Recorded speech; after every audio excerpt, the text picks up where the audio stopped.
Assalamualaikum warahmatullahi wabarakatuh. Perkenalkan, saya Dian Purnamasari, guru BK di SMP Negeri 2 Depok. Saya adalah peserta BIMTEK Fasilitator Daerah 7 Jurus BK Hebat gelombang kedua tahun 2025. Pada kegiatan OJL 7 Jurus BK Hebat, saya mengimplementasikan jurus kedua, yaitu mengelola emosi. Kegiatan ini saya lakukan pada siswa kelas 8 dengan menggunakan alur ARKA dan dilaksanakan pada hari Kamis tanggal 9 Oktober tahun 2025. Saya memilih jurus kedua karena pada beberapa kasus yang terjadi di sekolah saya terlihat bahwa siswa masih belum bisa mengelola emosinya. Siswa terlihat gembira dan ceria mengikuti tahap aktivitas, sehingga memudahkan saya dalam memberikan penjelasan tentang konsep mengelola emosi di dalam kelas.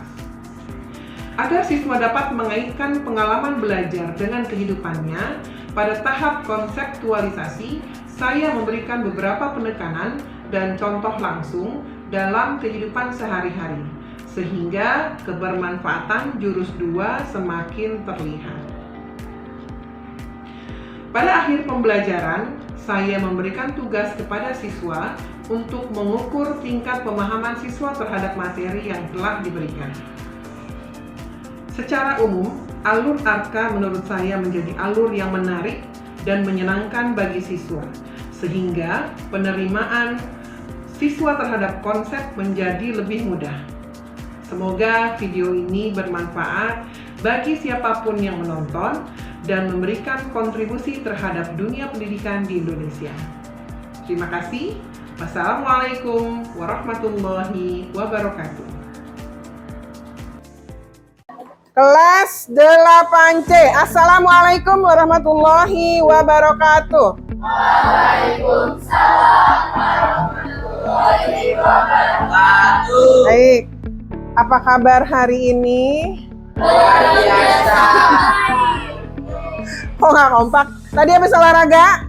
Ya. Oke, masih capek? Masih. Enggak dong. Kan udah istirahat tadi. Udah makan ya?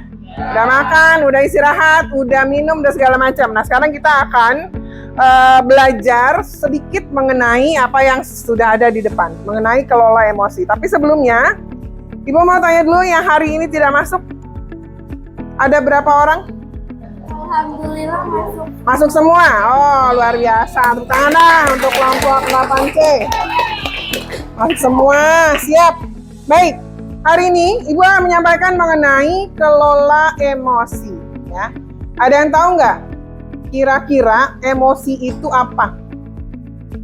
Yang muncul di bayangan kalian ketika mendengarkan kata emosi. Apa?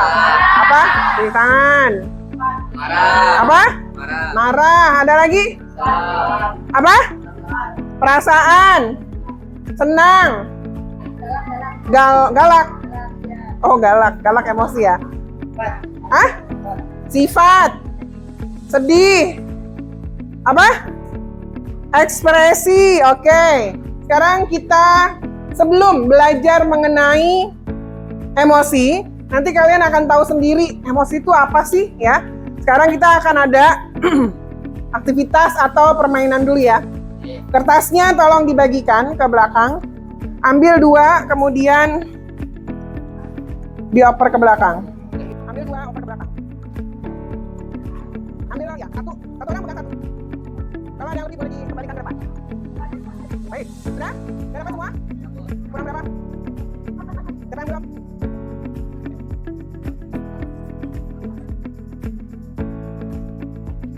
Cukup? Oke? Oke? Masih ada yang kurang? Nah, tolong saya. Belakang udah? Sudah semua, oke? Permainannya adalah, ini permainannya butuh konsentrasi nih ya. Kalian pegang kertasnya, tidak boleh lecek dulu kertasnya, karena itu masih baru kertasnya ya. Lebih.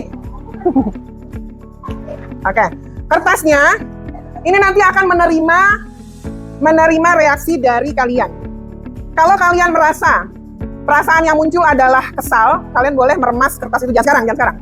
Kalau kesal nanti, kalian boleh remas kertasnya sampai betul-betul dibejek gitu ya. benar-benar diremas gitu. Tapi kalau misalnya kalian merasa senang, ya, kalian boleh usap-usap kertasnya.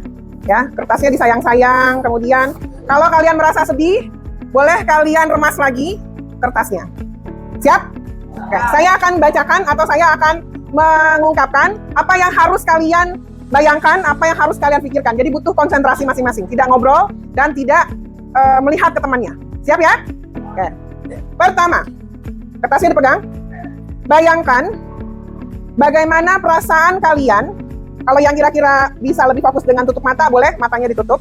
Bayangkan bagaimana perasaan kalian ketika pertama kali tahu kalau diterima di SMP Negeri 2 Depok.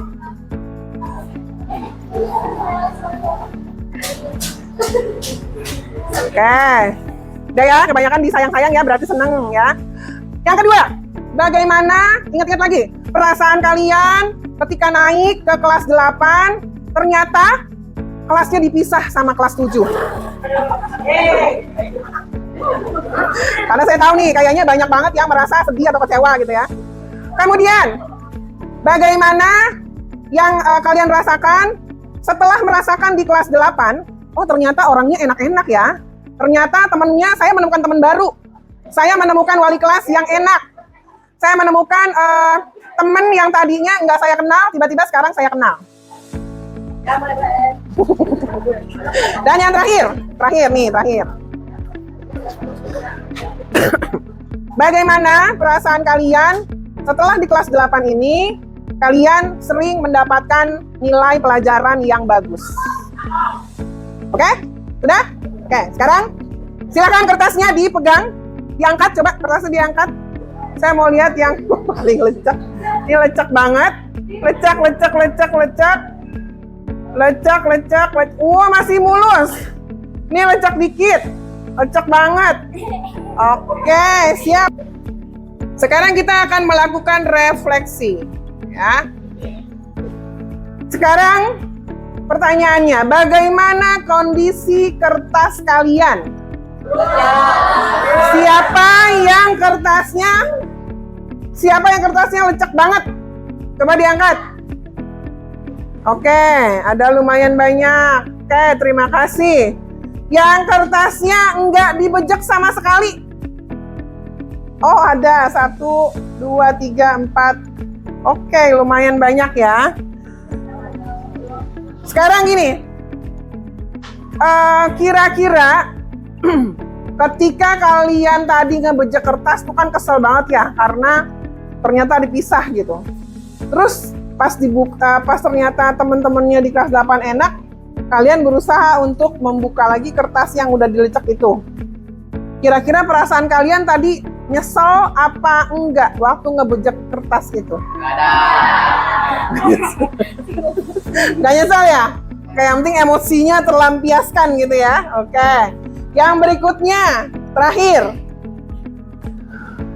Kalian bayangkan kalau misalnya kertas itu adalah perasaan seseorang. Ya, yang menerima respon atau menerima reaksi dari emosi kalian.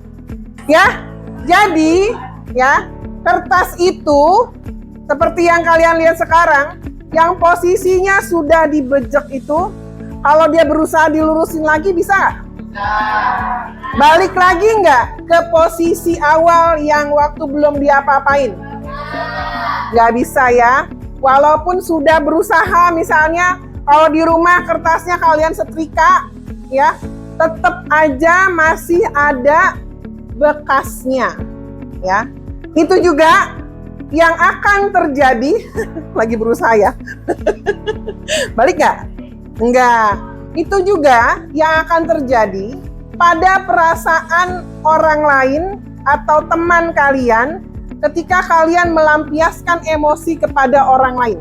Misalnya, dari rumah kalian berangkat, udah kesel. Dari bangun tidur, karena dibanguninnya susah, udah diomelin sama orang tua. Kamu tuh panjang kali lebar biasa ya kalau pagi-pagi ibu-ibu suka konser. Kemudian berangkat ke sekolah, kalian udah siap-siap, udah tinggal 10 menit. Padahal perjalanan dari rumah ke sekolah itu memakan waktu kurang lebih 7 menit.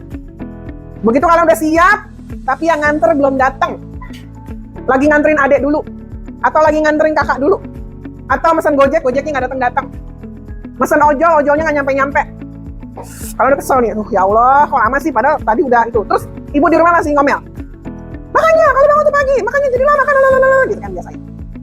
Akhirnya udah datang kira-kira 10 menit, enggak, tadi udah 10 menit, 5 menit menjelang bel masuk, ojolnya baru datang. Padahal perjalanan lebih dari 5 menit. Ya, begitu di jalan, motornya lama lagi jalannya. Ya, gede, lama banget, nggak nyampe-nyampe nih motor. Kan kadang kita suka dapat motor yang lama ya. Saya juga ngalamin soalnya. Kadang dapat motor yang cepat, ada dapat motor yang lama, udah motornya nggak baru, ya, terus jalannya lama gitu ya.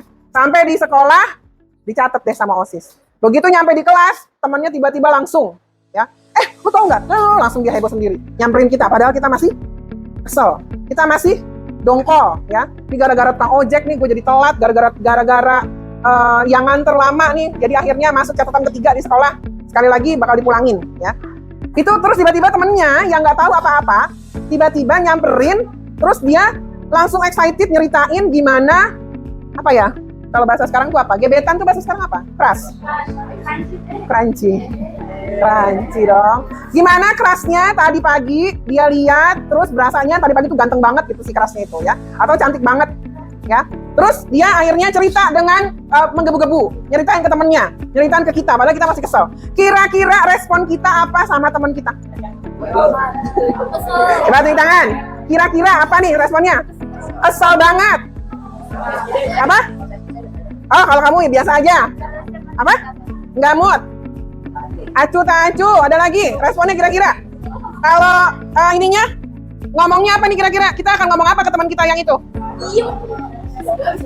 Kita mau ngomong apa sama dia? Berisik banget deh. Gue lagi bete nih. Berisik. Apa? Diem deh ya. Nah, kita lihat kira-kira kita akan melihat jenis-jenis emosi. Sebagai mahasiswa baru, masih menikmati suasana kebenaran.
Kita itu ibaratnya kalau di video itu apa? Termometer atau stabilizer. Kalau termometer, khususnya termometer ruangan, itu biasanya dia akan mengikuti suhu yang ada di lingkungannya. Ya. Tapi kalau stabilizer, tahu stabilizer? Dia bisa menstabilkan arus listrik yang naik turun, ya. Nah, pilihannya adalah kita mau menjadi termometer yang mengikuti lingkungan kita, ya, misalnya lingkungan lagi kesel, terus kita ikutan kesel. Atau kita mau jadi stabilizer, teman kita lagi marah, kita yang ngademin. Teman kita yang lagi kesel, kita yang ngasih tahu bahwa kesel itu tidak menyelesaikan masalah. Kira-kira mana yang lebih baik? Menjadi stabilizer. Ini adalah cara kita mengendalikan diri. Ada rumusnya. Rumusnya itu adalah tanya. Ya. T-nya apa? Terima. A-nya? Ambil. A-nya apa? Amati. N-nya? Nikmati. Kemudian A-nya? Y-nya? Yakini. Dan yang terakhir? Aksi. Ya.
Terbaik kepada teman kalian.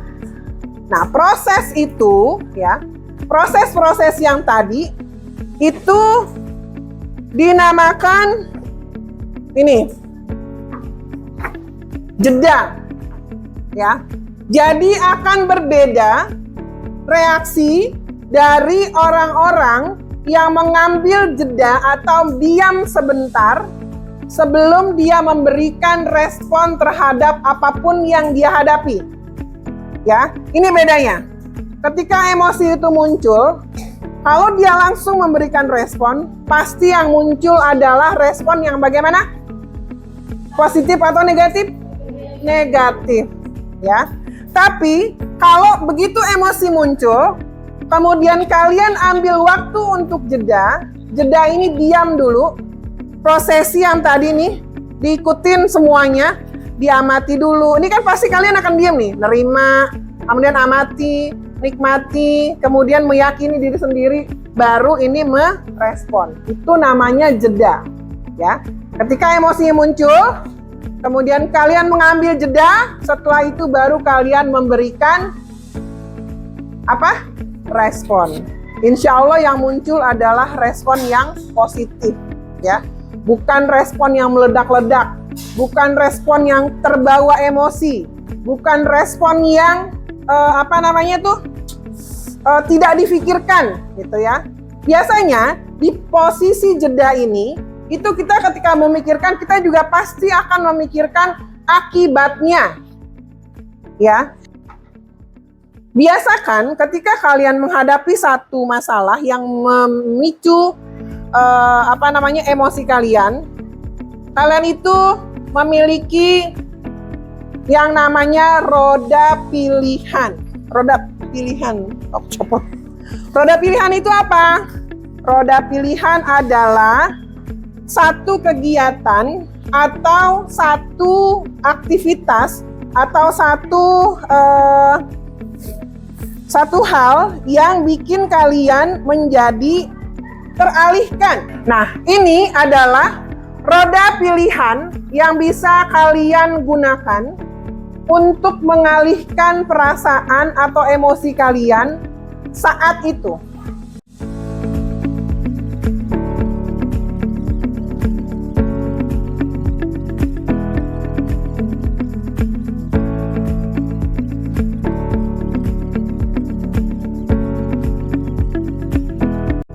Ya, ini namanya roda pilihan. Nanti saya ingin kita semua kalian membuat roda pilihan kalian. Kira-kira kalau kalian lagi emosi, apa sih yang dilakukan? Ya, apa sih yang kira-kira bikin kalian menjadi lebih tenang? Ya, nanti boleh ditulis di buku BK-nya masing-masing. Ya, bentuknya bulat begini, tapi pembagiannya tidak harus seperti ini ya. bisa hanya 4 atau hanya 5, itu tergantung dari kondisi kalian masing-masing. Oke? Nah, yang berikutnya saya akan menyampaikan yang namanya iMessage.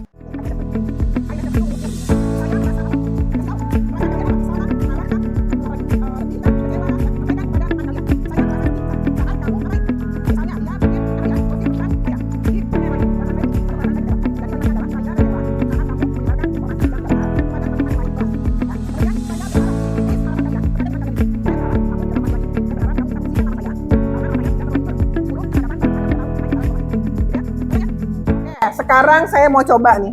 Ini saya tempel deh biar nanti kamu bisa. Misalnya ada satu situasi. Kalian dibohongin sama temennya. Maaf sayang, tolong pegangin. Kalian dibohongin sama temennya. Bilangnya mau ngajak nonton malam.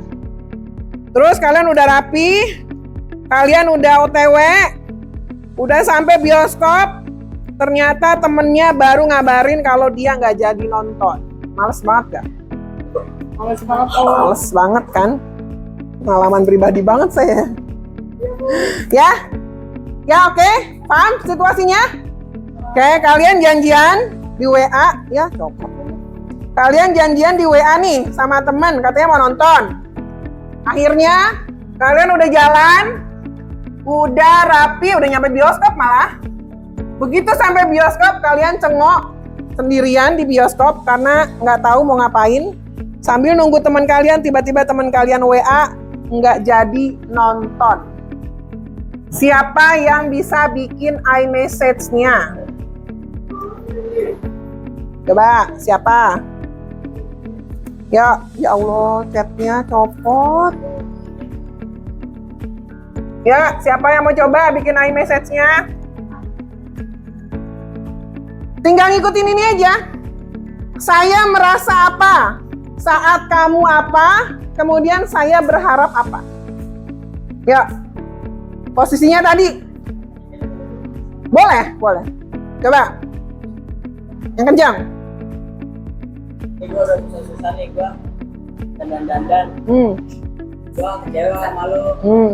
Lu jangan kayak gitu lagi. Kali lu kabarin dulu dari awal-awal. Oke. Dan gue harap lu salah ntar kabarin lagi lebih cepat. Dan kayak gue udah di bioskop, ya di rumah leha-leha. Oke, sip, bagus. Udah paham ya? Ada lagi? Coba, ya, yang kencang. Aku merasa sedih kalau misalkan kamu berkata bahwa aku itu melakukan perilaku yang tidak baik, padahal sebenarnya tidak. Aku berharap kamu dapat menjelaskan pernyataan kamu itu ke aku sendiri dan tidak mengatakan di belakang aku atau kepada orang lain. Oke, berarti itu kasusnya yang tadi ya, yang sahabatan tapi ternyata dia ngomongin kita di belakang. Oke, bagus. Kurang lebihnya sudah mengerti bagaimana cara membuat iMessage. iMessage itu I-nya ini saya maksudnya ya. Saya, pesan saya. Jadi itu disampaikan secara khusus. Kalian buat karena kondisinya, kalimatnya tergantung dari kondisi yang dialami. Ya. Oke, yang berikutnya. Ada cara yang paling gampang ya untuk mengendalikan perasaan kalian atau emosi kalian ya. Tahapannya ada 2. Yang pertama apa? Kenali dulu kayak yang tadi saya bilang. Emosinya tuh apa? Kenali. Ya. Pertama kenali dulu emosinya. Setelah emosinya tahu apa itu emosi saya, sedih, marah, kecewa, sedih, marah, kecewa, dan sebagainya. Kemudian kendalikan. Kelihatan ya, kurang lebih ya. Ini. Jadi ini otak kita, ada namanya neokortex, ada namanya limbik, dan yang di bawah adalah reptil. Biasanya reptil itu adalah binatang-binatang yang buas dan dia cenderung menyerang. Ya. Jadi, kalau seseorang ini otak reptilnya yang lagi berfungsi. Ketika marah, dia akan langsung bereaksi. Dia akan langsung memberikan respon yang cepat. Tapi bentuknya adalah menyerang. Ya. Nah, sekarang kalau dianalogikan ke jari-jari kita, ini ya. Ini dokternya yang membuat teori ini. Jadi ini adalah gambaran 4 jari ini, ya. Ini adalah gambaran dari otak yang selain otak reptil. Dia bisa mengendalikan, dia bisa tahan emosi dan sebagainya. Otak reptilnya adanya di mana? Di jempol. Jadi, ketika seseorang menghadapi masalah, ketika dia kesal, ketika dia kecewa, yang dia lakukan adalah melipat dulu otak reptilnya masuk ke dalam, kemudian tutup dengan otak yang lain, bagian otak yang lain. Oke? Dengan begini, kemarahan atau emosi akan bisa dikendalikan. Ini yang disebut dengan apa? Brain in the palm. Ini namanya brain in the palm. Jadi menganalogikan bagian otak kita di telapak tangan atau di kepalan tangan. Ingat, kalau marah gimana caranya? Pertama, jari jempolnya dilipat, kemudian ditutup dengan jari-jari yang lain. Ini akan membantu mengurangi respon negatif yang muncul karena emosi kalian yang sedang kalian alami. Oke? Kamu ya, ada bapak kamu.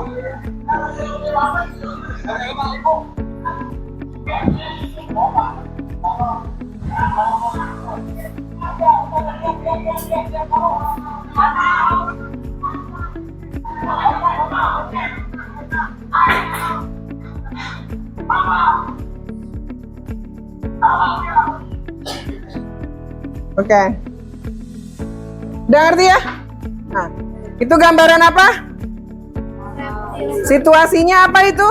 Ada guru yang menegur, apa tadi kira-kira?